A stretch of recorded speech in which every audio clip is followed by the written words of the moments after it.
Hey guys, my name is Portia. Welcome back to my channel. So this is going to be a quick video, kind of like, I guess, a part 2 or a follow-up to the video that I made a few days ago about my student loan repayment progress. So I've gotten quite a few questions, and it's really the same questions over and over. So I decided to do a Q&A from all of the questions, a compilation from all the questions from TikTok, Instagram, and from YouTube. So if you guys are interested in that, stay tuned.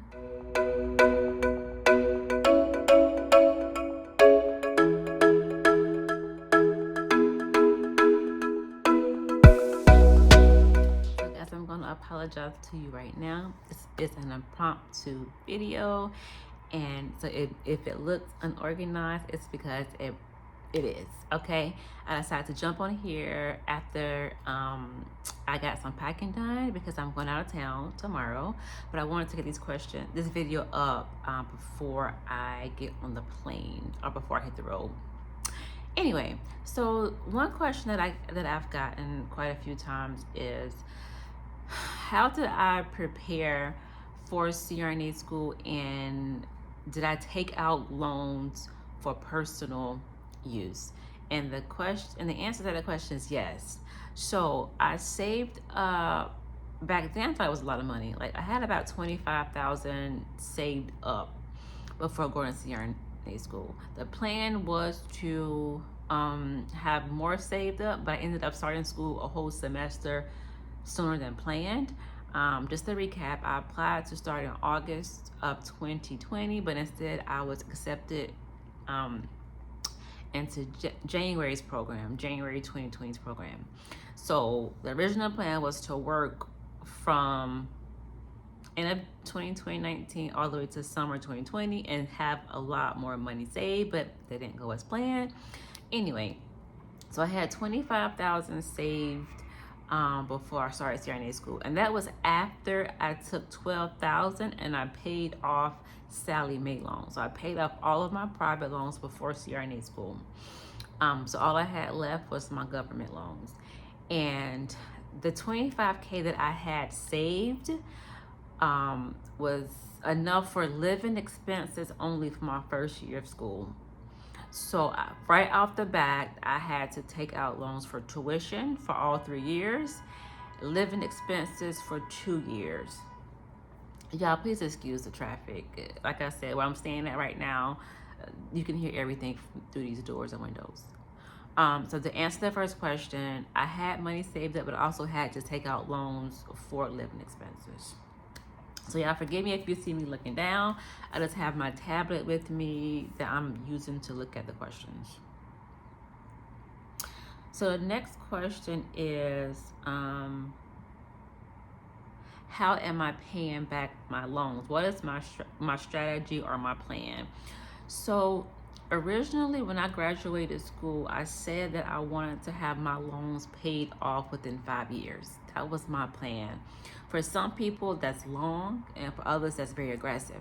So it all depends on your financial goals, right? Some people feel like it's better for them to save, buy assets first, and then focus on debt. Others want to pay off debt first and then focus on saving. Like I worked with the CRNA a few years ago, who paid off 100K in a year. Like, he was very aggressive at paying off his student loans, very, very aggressive. Me, on the other hand, I was teetering the fence. I was in the middle. I built up my brokerage accounts and my retirement accounts, as well as put money towards my student loans. So what I did was a snowball method, and I'm gonna probably put over here, I'm gonna probably do a screenshot or a video of my loans, and I'm gonna show you guys how I paid them, starting with the lowest one first. Not the lowest interest rate, but the lowest balance first. And that's how I paid mine. And so how I do it, so when I first started paying those loans, I could pay the smaller ones much faster. The ones that were $1,100, $1,200, But now I'm on the bigger ones that are 12,000, 16,000. So I pay those. I don't do one lump sum. I mean, you can if you want, but I'm choosing to um, pay maybe 4K or extra a month on that loan, opposed to just dropping all 12,000 at once, because I'm still allocating money to my brokerage account. I'm still allocating money to putting money aside for other assets. So I still have a plan in place. So I'm not really wanting to toss a whole bunch of money right away at one loan at one time. So I do it in increments. So that answers that question, I think. So the next question would be, how am I working extra to do all of this?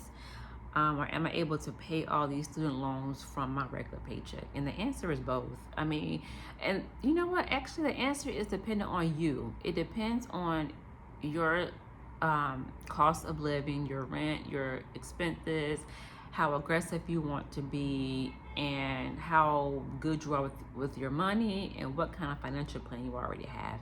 So like I said, for me, paying off my student loan, that is very important to me. Paying it down is very important to me.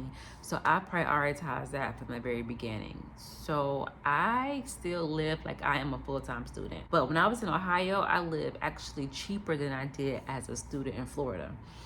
So I still really live like I'm a student. Like I really watch my money, and I don't spend a lot on things like clothes. And I mean, we go on vacations, but they're not extravagant vacations. And whenever we go, we make sure that we are going at the most efficient time and booking flights and hotels and rentals at efficient costs. Um, so I can pay my student loans down on what I make each month. However, when I work extra, that extra money is maybe for something else. So let's say I have all of my money allocated to where I want to go, to where I want it to go, but I don't know, I want to buy me a new Coach bag for the month. So I'll do an extra shift to do a Coach bag. I mean, I just, you know, so I'm not doing anything extra for my student loans. However, if it gets to the point where I want to go more aggressive, then absolutely. But for right now, I don't have to do extra shifts to pay down my student loans, because I have my money already on the system every month. So yeah. So the next question is, which I think I talked about in that video, why my student loan balance was so high. And again, it was because I had other degrees. I have a bachelor's in business administration, I have a master's of accounting, and my nursing degree was full of the ride, so no cost for that. And then I have my CRNA, or my DNAP, doctorate degree of nurse anesthesia practice. So I have 3 degrees. So out of all those 3 degrees, it totaled to $250,000 in student loan debt. Actually, it was more than that, but like I said, I paid off $12K before I started CRNA school. So yeah, but a lot of those loans were from way back when I was in my first degree. I graduated in 2009.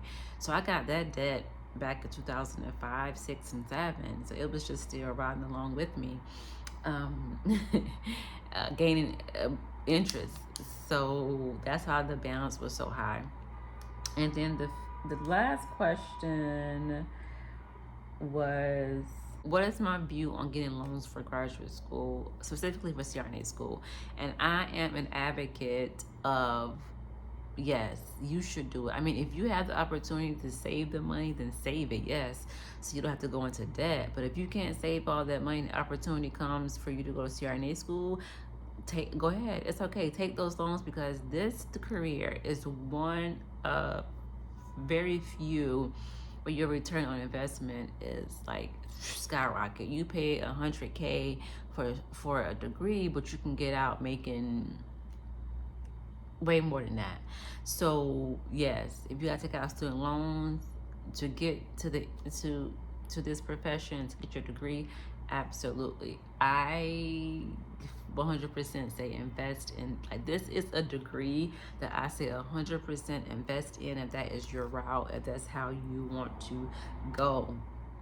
So yeah, guys, I'm gonna go ahead and end the video here because the traffic out here is getting ridiculous and they're starting to annoy me, and I need to finish packing anyway for my trip. But I hope that these questions, I guess, was helpful to someone. I figured if 5 people ask the same thing, then 5 other people may have the same question. So that's why I did this Q&A video, and hopefully I will see you guys again in my next video. So my next financial videos, hopefully, it's going to be talking more so about my investing goals for the rest of the year, which I am starting to be pretty excited about. So yeah, so I will see you guys next time. Bye.